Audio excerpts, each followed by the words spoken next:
César, ele veio para essa companhia na qual a gente era consultor, né, líder de equipe aí, e só que César ele veio com a intenção, né, de liderar uma linha de negócio nova, que era essa linha de BPO e tal.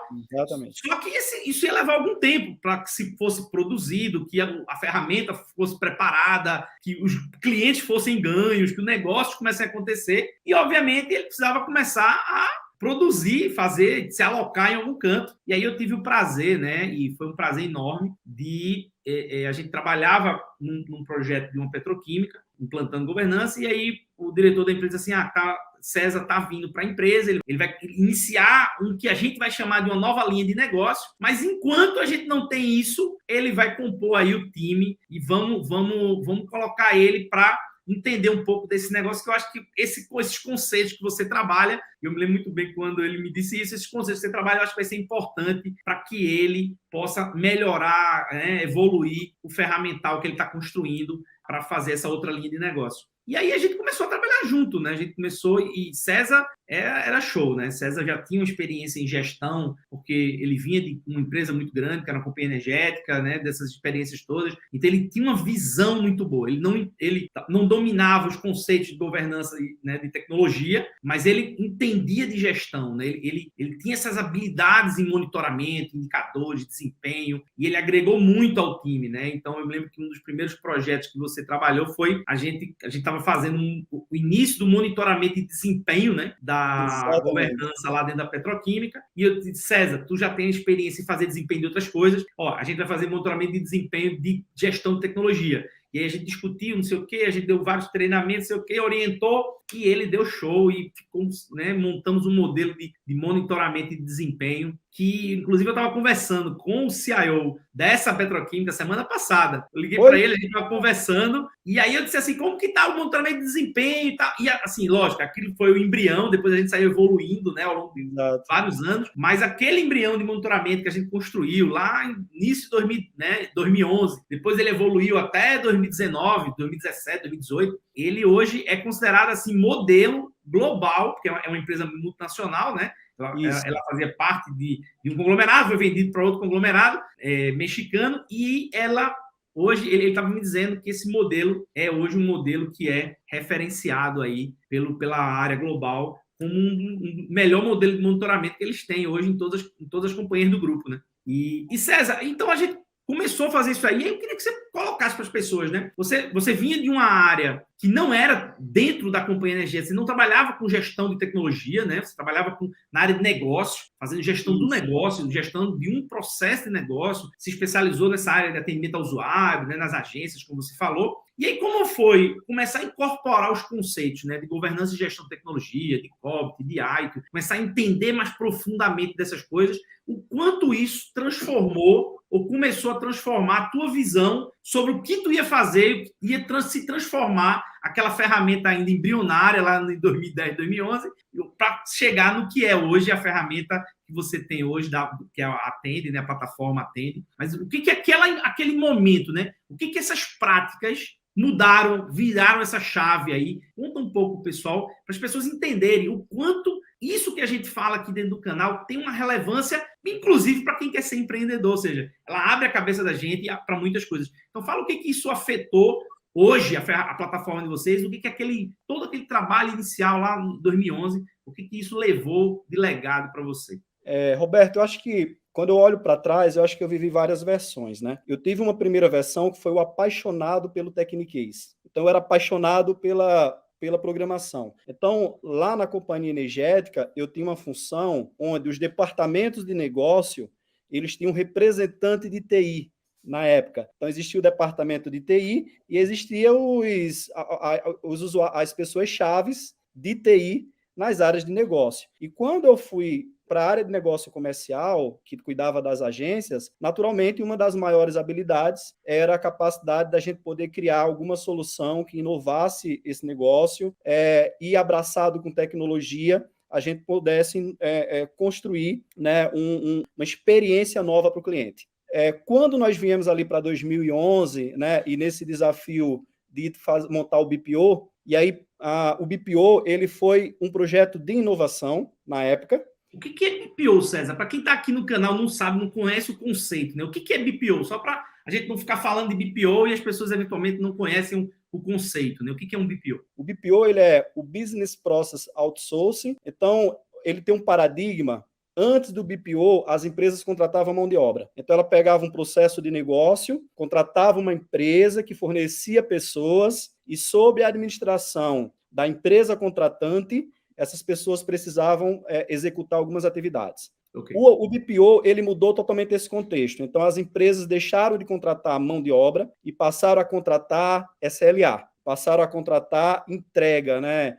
Qualidade de serviço, exatamente serviço. Então, o BPO ele precisava assumir totalmente o processo de negócio. Então, imagina que se você assumia uma operação de agência, né, que foi o caso, você precisava contratar as pessoas, você precisava montar a agência, você precisava fornecer todos os equipamentos de tecnologia, você precisava fornecer todos os insumos necessários para uma agência funcionar, papel, toner, você precisava trabalhar crescimento dessas pessoas dentro de um plano de carreira, naquele negócio, você precisava treinar, qualificar, e acima de tudo, você tinha que ter um modelo de governança maduro, porque a eficiência do que você ia produzir é o que ia gerar resultado para o seu negócio. Então, essa grande empresa que a gente trabalhava na época, e você como consultor, eu tinha um papel muito claro de fazer a operação funcionar e entregar um nível de eficiência que gerasse resultado, tanto para a distribuidora que nos contratava, como para o fornecedor. Só para as pessoas entenderem, César, a dimensão do que a gente está falando, né? Esse foi a primeira venda que vocês fizeram, né? Já acho que final de 2011, não sei exatamente início de 2012, de um BPO, de uma terceirização do processo de negócio. Aí foi quando você saiu do projeto da Petroquímica e foi se dedicar 100% a esse projeto do BPO. Mas só para as pessoas entenderem, a gente estava falando de tocar a operação de quantas agências dentro do estado de Pernambuco? Nós estávamos falando de tocar mais ou menos umas 100 e poucas agências. Com quantas pessoas envolvidas? Mais ou menos só no estado de Pernambuco, umas 300 e poucas pessoas distribuídas no estado todo. Fazendo atendimento para quantos clientes? Quantos atendimentos em agência por mês, por exemplo? Um número. Falando só na vertical agência. Tinha uma outra vertical que eram credenciados, que eram postos menores, ou seja, todos os municípios estavam nesse pacote, né, do estado. E aí a gente ainda tinha um call center para poder dar suporte a esses credenciados. Então, no total, a gente tinha umas 300 pessoas em agência, umas 400 pessoas em credenciados, mais umas 200 e poucas pessoas no call center. E tudo isso para terceirizar o processo de atendimento ao cliente da companhia energética. Ia na agência, ou ia no posto, ou ligava e queria resolver o problema de segunda via de conta, queria resolver o problema de cortar a energia, religar a energia, os processos que envolviam a ponta com o cliente. Negociação de dívida, todos os serviços regulatórios, já que é um setor regulado, todos os serviços regulatórios tinham que ser atendidos nessas agências, e a agência era o ponto fim dos canais. Ou seja, o call center ainda não tinha essa pegada de canal digital, ele ainda podia filtrar alguns serviços, mas a agência tinha que executar todos, inclusive projetos. Receber projetos. Olhando para essa dimensão, né, desse projeto, né, ou seja, você ia terceirizar a operação de ponta um cliente de uma grande companhia, né, que é uma companhia energética, atuava no estado inteiro, responsabilidade enorme, e que iam lhe cobrar, ou seja, você era pago não pela quantidade de pessoas que você colocava, você era pago pelo serviço que você estava prestando, pelo nível de SLA do serviço. Se você não fizesse dentro dos tempos, dentro não sei do que, dentro da qualidade, um monte de métrica, você era penalizado e você não recebia. Então, o quanto fazer uma governança desse processo todo, né, e um modelo de gestão que a gente começou a trabalhar lá dentro da Petroquímica, né, com os conceitos de gestão de serviço, de ITIL, de entrega de serviço, de SLA, né, de gestão de pessoas, né, ou seja, todos os elementos, auditoria, controle, monitoramento de desempenho, tudo aquilo que você, né, o quanto isso era vital para o sucesso dessa operação de BPO. Só para as pessoas entenderem, né? 80% era base de governança. A gente tinha um grande desafio até pelo momento e a logística que isso envolvia, né, Roberto? Então, imagina como é que é gerenciar uma operação onde você tinha a cultura do sertão, a cultura do agreste, a cultura da capital, e o SLA, o nível de serviço, tinha que ser o mesmo. Então, você tinha o contrato com a própria distribuidora e ainda tinha a ANEEL, que é o órgão regulador, checando se você está fazendo certo, se você não está ali burlando alguma coisa. Isso era um ponto extremamente...